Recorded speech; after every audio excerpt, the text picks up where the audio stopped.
It's Rusty Diamond, motherfucker.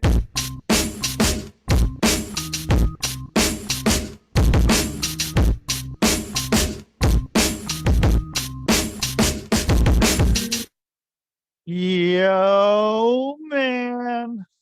Boom, Miss Rusty. What is up, everyone? It is Monday morning here, 10 o'clock on the East Coast of America. Thank you for being here and checking out the podcast, the public access podcast here on the Quantum Global Broadcasting Network. And my name is Rusty Diamond. Check out other great shows on the network, such as When the Gloves Come Off, the Thinking Man's Pro Wrestling Podcast. This is It with Lizzie and Saved by the Band. Check out our shows anywhere you listen to podcasts. Or you can go on to Google or Rumble. Not Google, YouTube or Rumble. I guess Google will take you there too. But you can call in and leave a message. I don't care. That'd be cool if you did. And I'll play it on the air. You can leave a message. Or maybe you're not into leaving messages and you're like, Messages? We don't need no stinking messages. yep, but I need messages. So give myself a call. It's my phone. 503-974-6420. I'll play it on the air. You guys aren't doing it, but if you want to, you can. Free advertising pretty much to a good size audience, only growing. So speaking of that, let me get our sponsors out. We have Fred Ben Savage as Fuck. We have Stoner Eats Productions. We have Hardcore Entertainment. We have Hypnosis is Great. And we have SockEmUp.org. And so today I'm going to bring on my special guest. And my special guest is here. And my special guest we have right here, right now. We have Igor Vilusic. And there he is. How you doing? Fine, thank you. Hi, Rusty. Good. Hi, Igor. So whereabouts in the world are you? I am currently in Germany, in Frankfurt. Okay. Are you not from Frankfurt, Germany? No, I've lived in multiple countries during Europe. I was born in ex-Yugoslavia, and I'm now about 8 years here in Frankfurt. Okay. So what got you over to Frankfurt? I was visiting a friend. He was living here, and I was like on a Euro trip, deciding, okay, where do I want to move next? I lived in Austria, Netherlands, and Croatia, and I came to him before New Year's Eve, and then sort of I stayed 1 week, 2 weeks, 3 weeks. 8 years. 8 years. That's not a bad deal. Is it hard to switch? Is there a lot of paperwork and stuff for, are you, like having to get a visa or something, or is that something I shouldn't be asking about? Yeah, not anymore. Like before the European Union, there was a lot of paperwork and a lot of things that you needed to do with, getting the permit for work, to stay, insurance, and all of that. But since the European Union, you can actually easily or much easier move around countries versus before. So that has really like opened up and made you more like mobile and spontaneous in your own decisions. Yeah, because the countries over there aren't that large. So like it's got to be nice being able to have a much easier time being able to move from one country to another. Whereas I moved, I don't know, maybe what is that like? Maybe like, I don't know, 5,000 kilometers or something across the country, and still in the same country. And with that, you could do quite a bit. But now it seems easier. And so, is there anywhere else you're looking to go after that, or are you good in Frankfurt? Frankfurt doing everything for you? What I like about Frankfurt that it's central and they have an international airport, so it's very, easy to go somewhere else. I usually haven't lived in a place for that long since, I don't know, for so many, I would say like decades. I would want to go somewhere next, but I haven't like picked the spot of what is the next country that I would like to explore. Are you wanting to stay somewhere in Europe? I think I will. Yeah, I like to travel like abroad, but I'm not so keen into like let's move to Australia or to Asia, and then I like to go and explore and that, but come back to Europe. Have you gone over to Australia or Asia yet? Not yet. I've been to America a couple of times. Where'd you go? I've been to Denver. I've been to Austin, to Nashville, New York, Atlanta.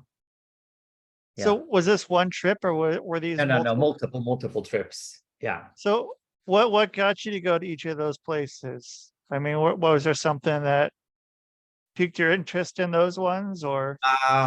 So in some of those I have friends, so I visited friends, and it was work related. So I would go like work related to a specific city and then spend the time there.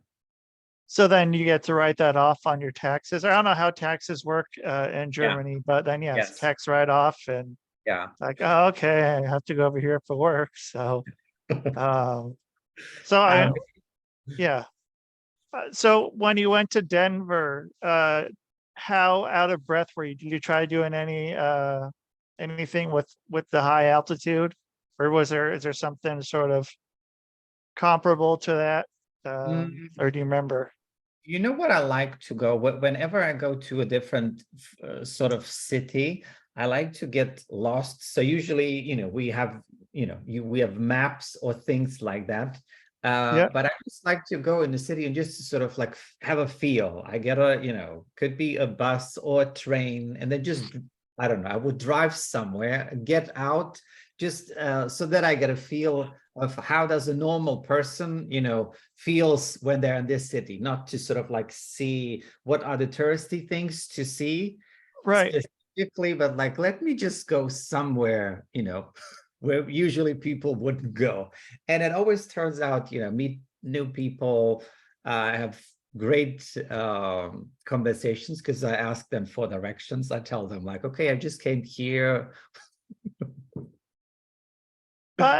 I mean, you're going to get a lot of different answers when asking for directions. And if like, I don't know what a tourist attraction in Denver really would be off the top of my head. But I mean, going to places that aren't the tourist attractions, I mean, I'm sure you get people a lot more willing to, give you some pointers of where to go and stuff of that nature. And I'm a big, I don't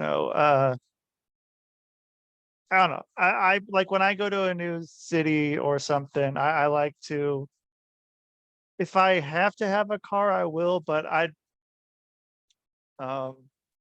much rather walk. Maybe take a bus or a train or something, but I mean, it's real easy to go somewhere and be in a car or in something, some tour bus or something, and you're driving by all these things like, oh, okay, here's this landmark and I'll take a picture. But if you want the picture, all you really need to do is go on, search Google, and I don't know how many things there are that are really worth seeing in person that, or if you want the picture, with with dating sites and stuff, at least here, there's, everyone has a picture of them with a dog going fishing, or a picture of them at, Machu Picchu or Leaning Tower of Pisa doing the thing where Yes. they're Yeah. trying to hold it up or something. And I mean, yeah, I don't know. I don't know how important it really is to see those in person, or what if it's more about the part of, oh, okay, yeah, I went here. Here's a picture of me at this place. But I don't know. I don't know which places I've really have been to where it feels like I wouldn't get that same experience from a picture. Um, I don't know. Though, You know there's what been a comes to few. mind now What's that you that? say now that you say sort of this? Um, Paris came to my mind and the Eiffel Tower. So in Huh? my head, it was so much smaller than what it actually is when I was there. So and then I was thinking, sort of like the picture, or in Austin, there are these high towers, and like oh my goodness, this building is so tall. So I've seen the picture, but when Yeah. I was there, then it was a different experience. For me, it was sort of like the magnitude of the thing that I had imagined, like, oh, the Eiffel Tower, it's nice. But when you stand sort of under it, you move around, like you see the measurement, of you as the human being and of that building and how huge that actually is. Did you go up in it, or Yes, was there? yeah, What yeah. was that like? It's well, everything, anywhere where I would go, I would like to also like have a ride with the helicopter or somewhere that I get a hawk view like of the city. And what I've always am surprised, how everything is organized from up above. When you look down, all of the streets and everything, the houses and everything, everything is organized. But when you are down there on the ground, it doesn't. I don't have this feeling. Yeah, that's a good idea of a way to do it, to get into the good view of the city. What would the birds or eagles or whatever?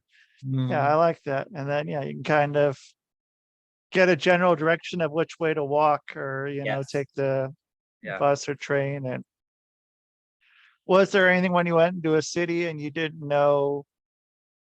Was there like something that stuck out when you were on the helicopter where it's like, oh, okay, I didn't know I wanted to be over here, but now I see this on from the sky. I want to go check this out. Was there anything like that? Yes. So I was in Croatia, and Croatia has a lot of little islands around. There were like, I don't know, I think over 1,000 islands. Oh, And there was one part where I was in Istria, and we were driving up above, and I could, it would help me. There was like 15 years ago. The internet wasn't that sort of developed, or everything wasn't captured like it is today, and that yeah. sort of gave me like ideas. Oh my god, I need to explore this, and then ask the pilot, like, what is it? What is this area here? How does it call? How do I get here? Yeah. Yeah. They didn't have everyone playing Pokemon Go. Was that a thing? I mean, do you know how much of like the maps, like Google Maps and stuff, used from what people gathered from playing that game, like being able to get inside of buildings and stuff, and inside of people's houses, and Yeah. just about anywhere. I mean, they use so much of that. There was something in the whatever in the terms of service that they're going to use your footage. And so yeah, there's tons of stuff. That was a weird time when that was going on. So I mean, we already saw a lot of people walking around, looking at their phones, but just a lot of people, yeah, seemed more out of it, or out of it, but really into whatever was cool. I mean, that's still kind of what you see anyway when you see people walking around on their phones. But it was a bizarre time watching that happen when that was really big for a while, but I mean, I don't know, maybe people are still playing it, but I mean, yeah, they got everything. I mean, you can go on, you can like, yeah, it's a lot easier to be able to, see more at a ground level. I mean, you could kind of in a way with it with Google Maps, but um, I mean, now it's a lot better, and you can go into buildings and shit like that, and it's kind of cool. But Yeah, yeah, I mean, yeah, being able to see it from the sky, yeah, it's a whole different level. I mean, it's a different perspective. yeah, yeah, you're more about getting to, knowing which direction to go. No, as the crow flies or whatever, you know, just kind of going that way. But so with you being able to work from anywhere, how or I mean, how did that change a few years back? Were you working from, did you have an office at one point, or had you always been working from? No, no, I had an office. So like the beauty of this time and age is that we could use like the internet and the connection of like working remotely. And that, earlier there was an idea or desire or wish, like, but how, how do I do this? How does this function? Is this even possible? Right. And through time, you test it once, you see it, or you apply it, or somebody else does it, and then you say, oh my God, this is working, this works really good. So it just, again, like opening up your view of how your work life should be, how you should work, where that you need a certain, let's say, a location to work from. So it has brought a lot of liberation and freedom of being able to move and to do the job basically on a laptop from wherever you are. You just need, Wi-Fi or any form of internet connection, and you're good to go, which is extraordinary. Right.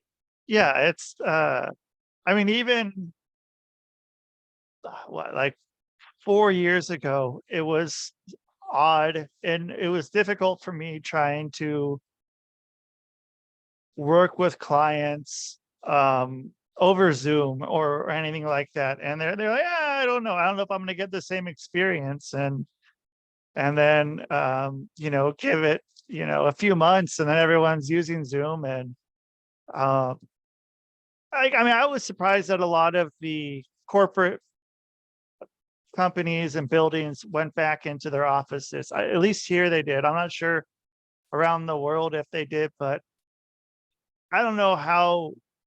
I don't know. It seems like a big money pit to have to of something that they don't really need. They don't really need to all be in an office, and it's probably cheaper to pay for everyone's internet and a computer and keep them at home and just worry about that. But I mean, yeah, once I got it to not having an office, I mean, it opened up everything. The time zones could be a little difficult, but that's also being able to have access to meeting with people all over the world, as opposed to just people that are probably, within maybe an hour of you of a drive. And that's even kind of pushing it. Yeah, But yeah, so I mean, I'd gladly take that trade-off for me this. too. So yeah, it is. Yeah, get people like, oh, okay, well, yeah. I mean, like if for podcasting, even if I wanted to, do a show with you, I'd have to, maybe I'll do over telephone, but still, even Mm, that's kind of odd. But yeah, being able to just have it like, we're here next to each other, and it's a pretty good deal. And yeah, across a big body of water, and it's pretty all right. But have you had any, I mean, were people pretty quick to get on to your business being all online? Was that? It, it wasn't an actual problem, because I had embraced it.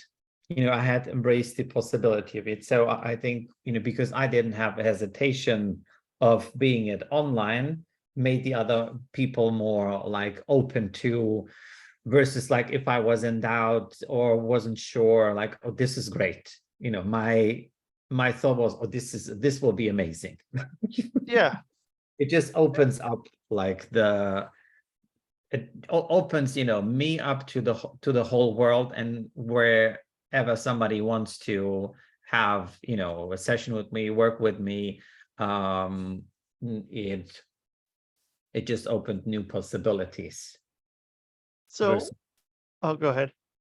versus like the surrounding that I was. So, now today I work a lot with, US or UK, Australia type of clients, which, usually I wouldn't have been able to work with, because, it could be one trip off, but not on a weekly basis, or, not for a longer period of time.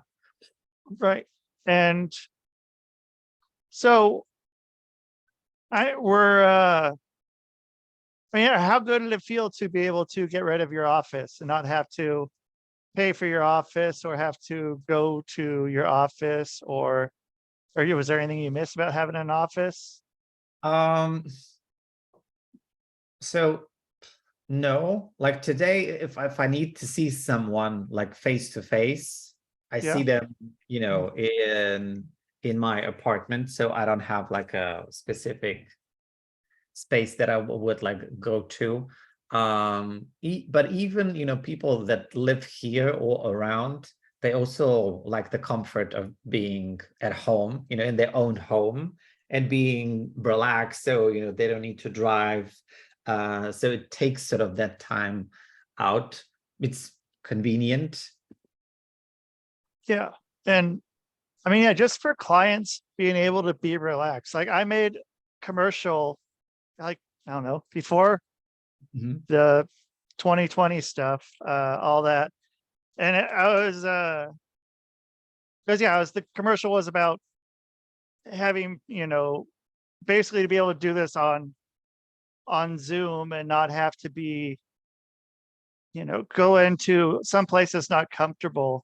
Because how often have you gone into some sort of, doctor's office or, whatever kind of office, and it's never as comfortable as anything at home? And like, even how much I put into trying to make my office a really inviting place, it might be to me, but to somebody else, it's not going to be nearly as comfortable as them being at home. Yeah. And it works just the same. Nothing. If someone really wants, meet in person, I'll do it. But then it's, maybe,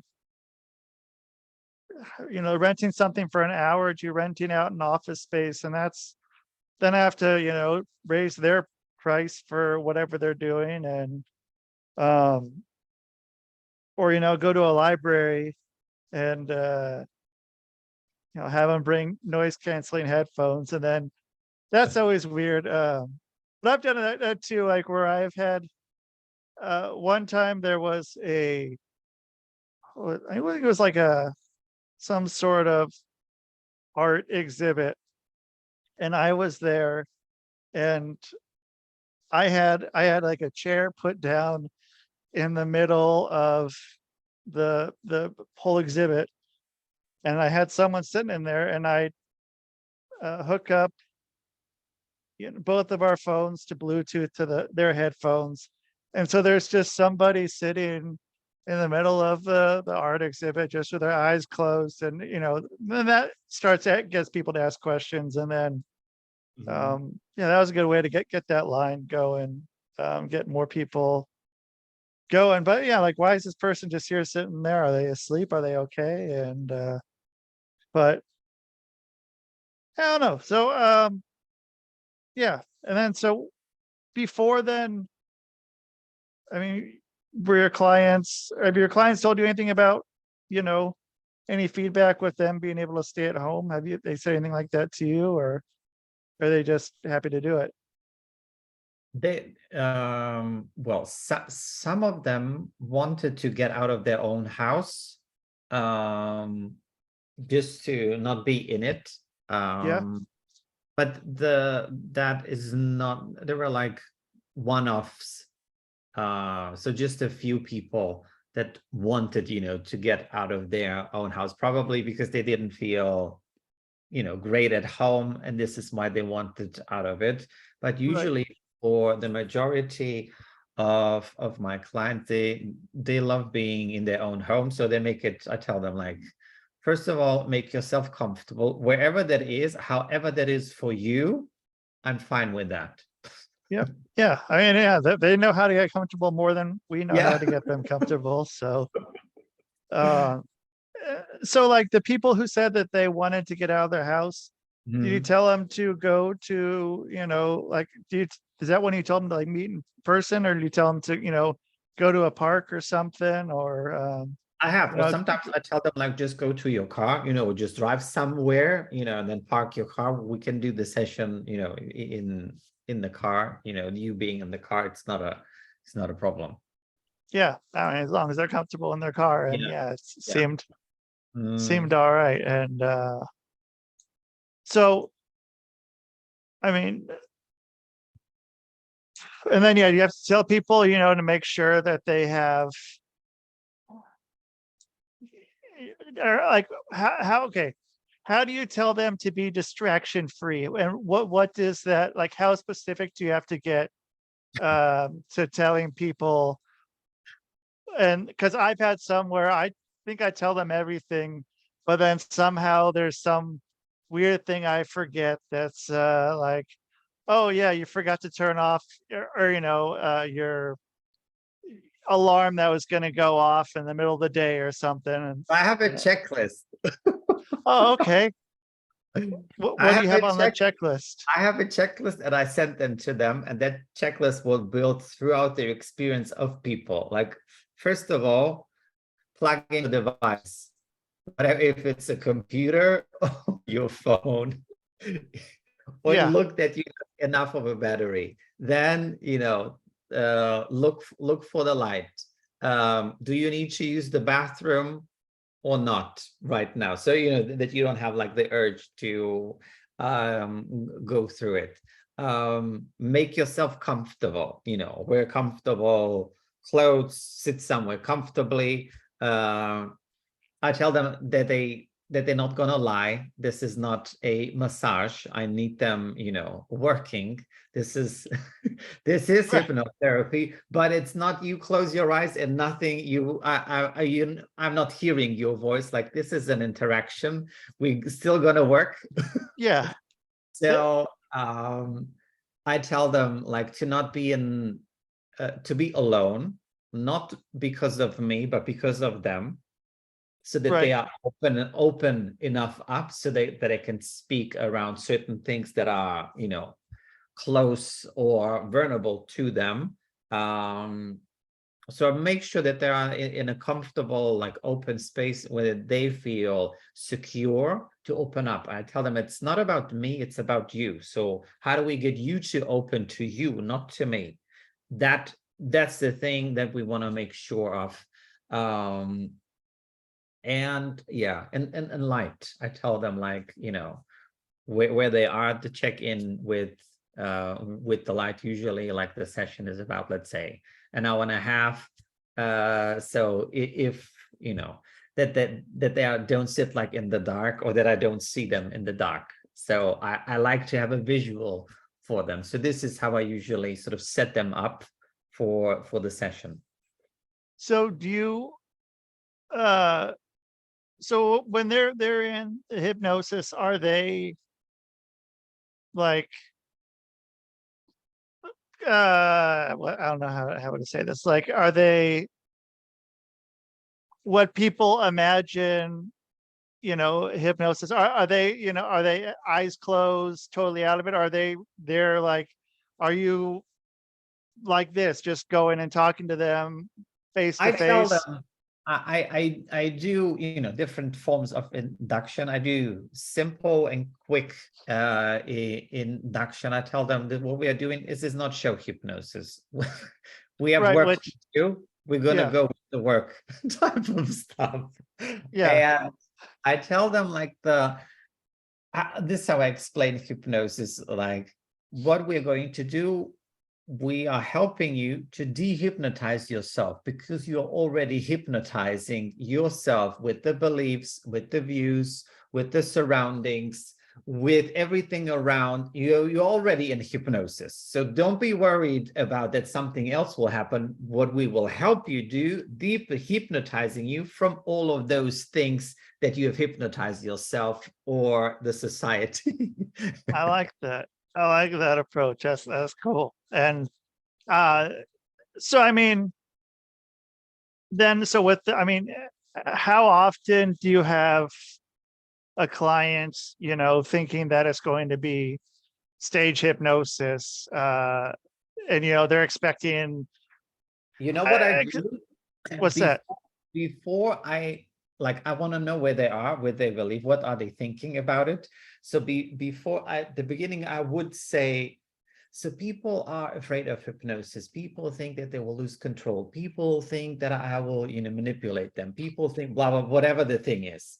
Right. But, and then I said, okay, but this is me implying that they have sort of this objection in their mind. So now I'm asking a question like, what do you think about hypnosis? I'm just curious.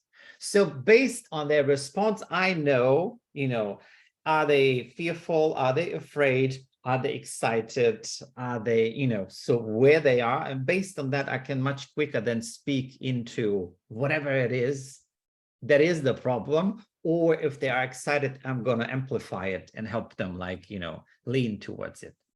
Yeah, they're going to tell you more than, I mean, any questions. If we ask 10 questions, what they'll tell us in 3 sentences is more than we could get from asking 10 questions. And so what do you say when people ask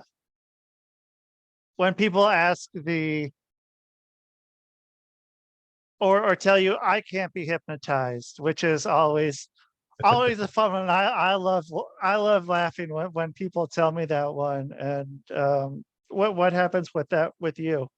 So I tell them, sometimes I do an explanation. It depends on the person, what the approach is. So if people say, I can't be hypnotized, like, so what are you here? You still have this problem. Do you want to sort it or not? So, sort of, it might be sort of like that direct approach. Yeah. Or like, I can't be hypnotized. Who told you that? Where have you read it? Yeah. Was it a hypnotist that told you that? Yeah. Or yeah. Or yeah, were you I was at a show and a stage hypnosis show, and I didn't get hypnotized. And like, well, actually you did. It's like, oh, I got up on stage, but then they took me back down because they didn't pick me. I'm like, okay, so yep, you were hypnotized, but you just weren't as open to the person's suggestions as somebody else. You wouldn't make a good of the person on stage. You wouldn't be as exciting of a person to watch as that was the reason you didn't get up there and you didn't stay up there, but you were hypnotized. And I mean, you're telling people, you guys don't have those, you don't have big billboards and stuff off the highways, do you? That's against the law, right? No. Mm-mm. Okay.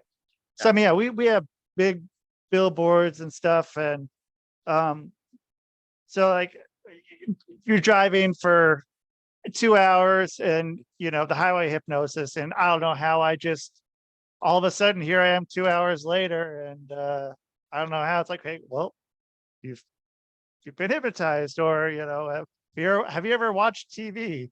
Have you Yeah. ever watched a movie, listened to music? Yeah. Okay. Well, then Mm. you've been hypnotized. And so, yes, sometimes, just trying to get through that can be, an interesting, way to go about it. But I think that people, I like what you said. Like, if you're there, then, why are you there? Like, obviously, there's something. There is And something that you're interested. There's something that you want. You either want to get towards something, or you want to get rid of something or away from something. So, what is it? Something Yeah. made you interested in this. So, another thing that I tell them, it usually comes down to control. So you either say to yourself, I can't be hypnotized because I don't want to give away control, or because you think that I will have control over you. So, and then this is where I would let's say, do a suggestibility test of something, of like, okay, so now I'm going to show you how powerful your mind is, or I'm going to teach you how powerful your mind is. So I basically then tell them what to tell to themselves to hypnotize themselves. Yeah. As a way of showcasing just a form of how the mind works, and how receptive it is, and how suggestible it is. Yeah. And I mean, this one doesn't work with everybody, but some of my clients, I like telling them, like, asking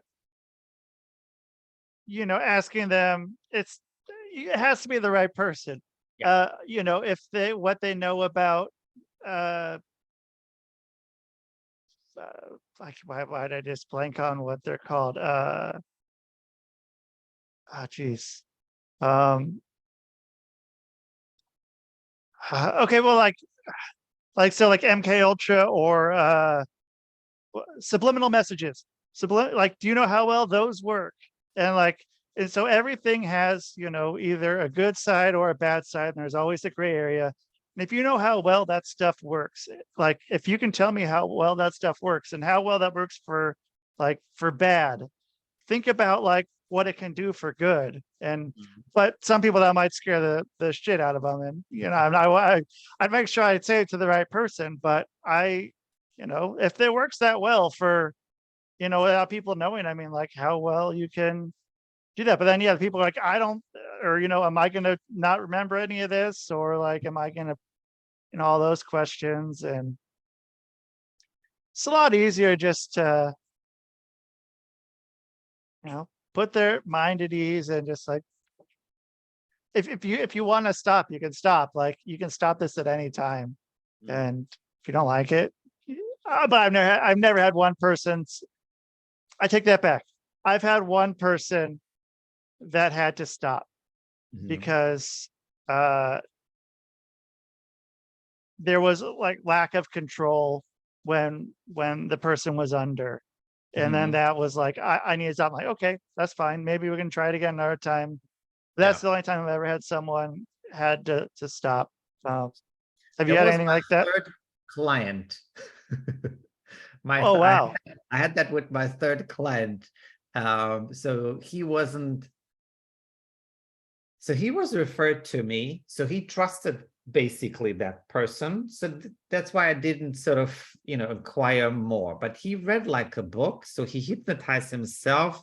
Some scenes came up and he didn't know what those meant, but he did not mention that before. So that came up, later. So we had a nice consultation. I've checked in, like, okay, he's fine. So then we set the date to do the session, and I see, his body language change. So I was asking him, did something happen? Sometimes, there is a day where you are not ready to do the work, and it's fine. And we're gonna, reschedule. No, I want to do this. So we've been going, on and off, in and out for, I think, for 40 minutes. And in my head, like, okay. So I was like in the process of deciding, wait a minute, should I stop this and tell him, we're going to do this another time? Because you know, at the beginning, I didn't have the experience that I have today with how to speak to someone or how to like explain it to him. But I didn't want it to give up. Like I really want to help him get that transformation. But it didn't work, you know. But that experience, you know, taught me so many things around listening to my own gut, listening to how people's, you know, reading the body language of the client, and then asking and checking in with them where they are, what's coming up for them, so that I know the best way forward, or that we decide the best way forward for them. And since then, that it hasn't happened again.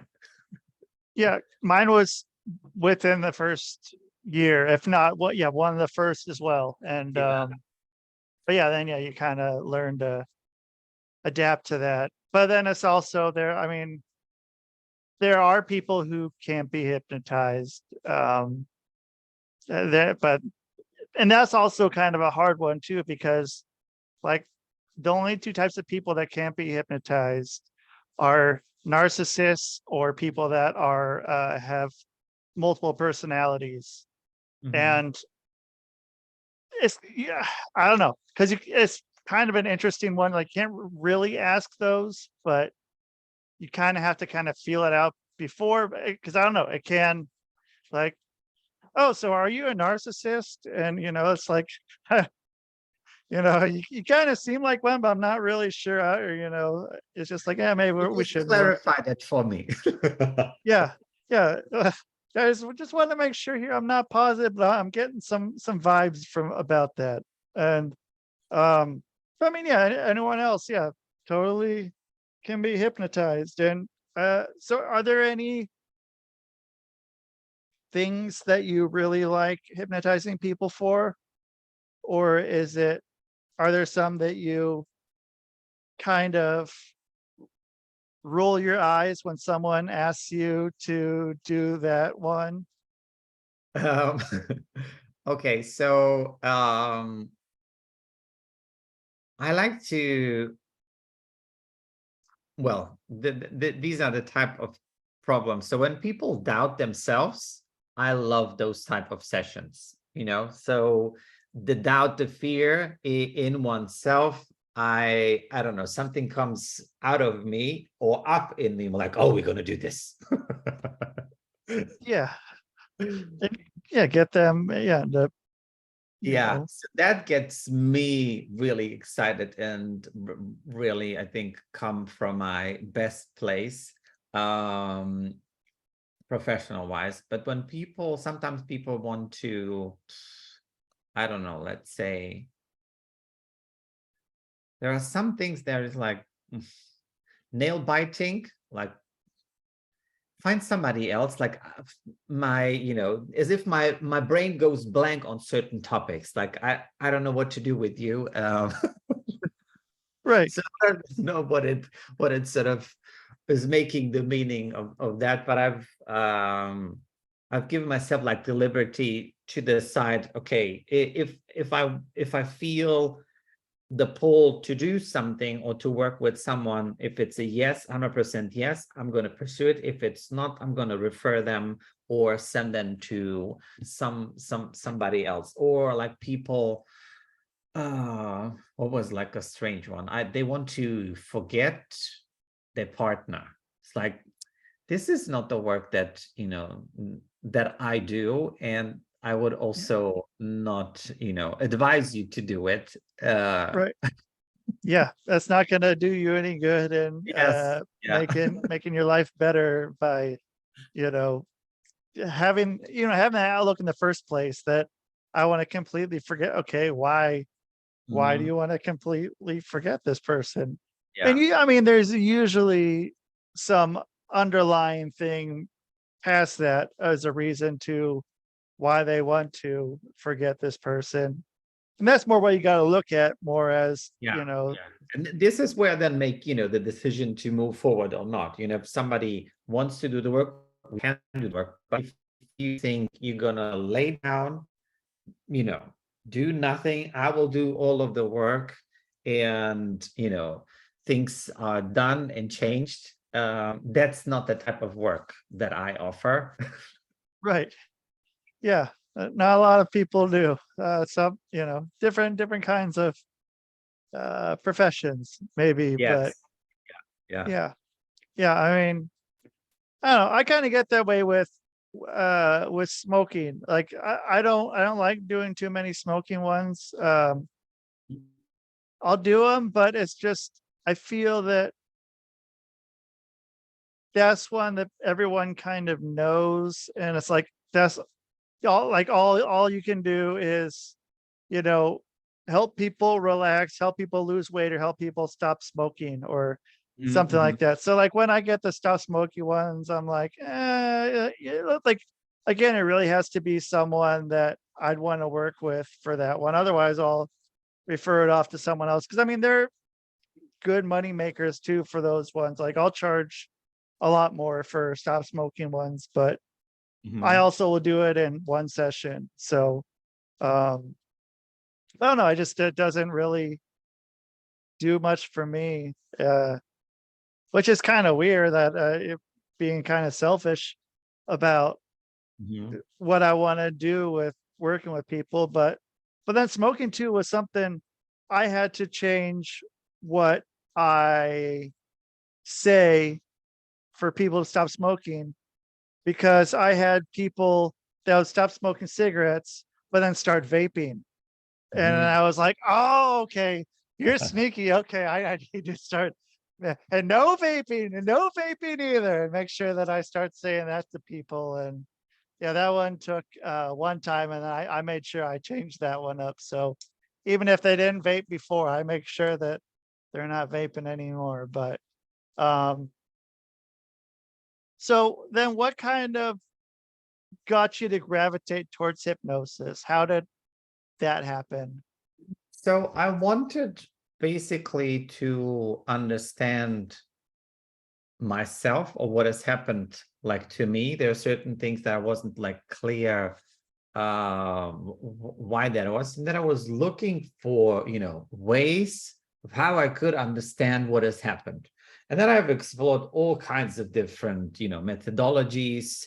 And what got me actually into hypnosis, I did a past life regression. Those are fun. I like doing those with people a lot. And that brought me to it. And from that time, I started to explore different types of hypnosis and hypnotherapy then that made me, dive more into the world of the subconscious mind, what are the patterns, what is our automatic response, our behavior, and all of that. So that I would say that the journey helped me understand myself so much better on a deeper level. I would understand why I would react. Like, the trigger wouldn't be there anymore because it was resolved. And I was then able to make different choices in my life for myself that brought me a lot of peace, a lot of calm, joy. Yeah. And it was odd just being able to just kind of be past those things and just realize that, Yeah. in an hour, 2 hours, your whole life can be changed. And with the percentages of how well it works too, as opposed to any other kind of, way of trying to better yourself. It's Mhm. just, I don't know.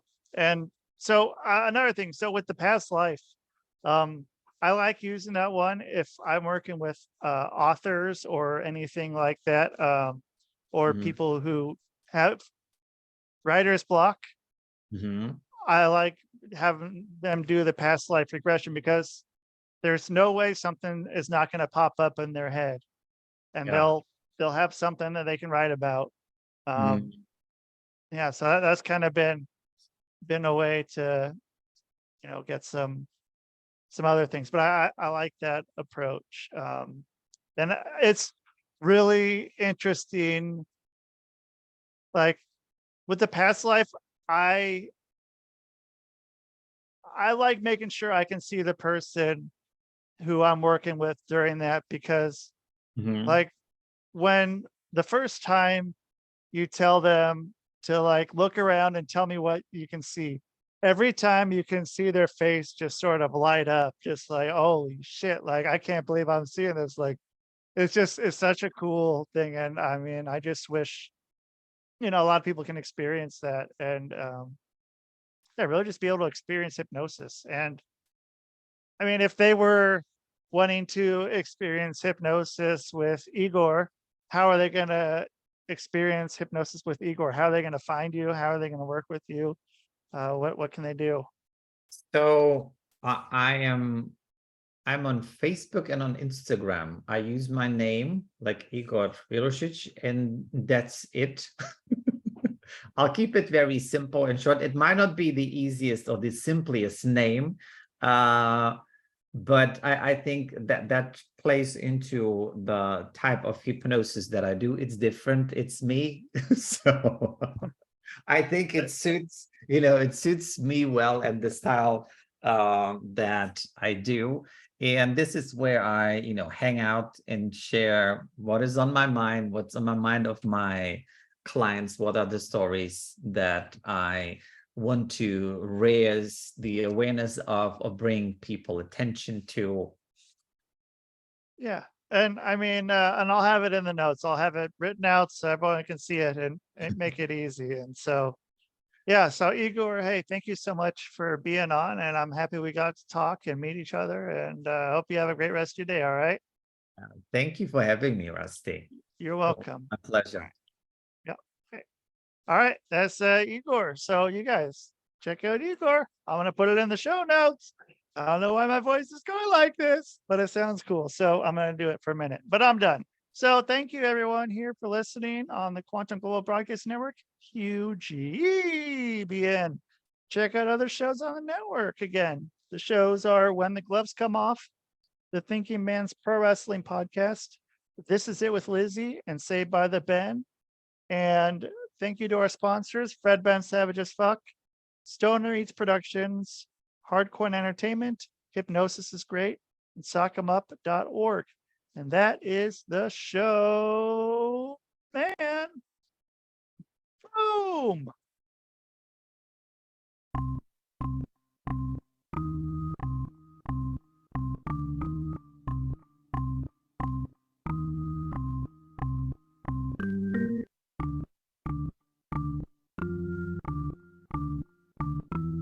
It's Rusty Diamond, motherfucker.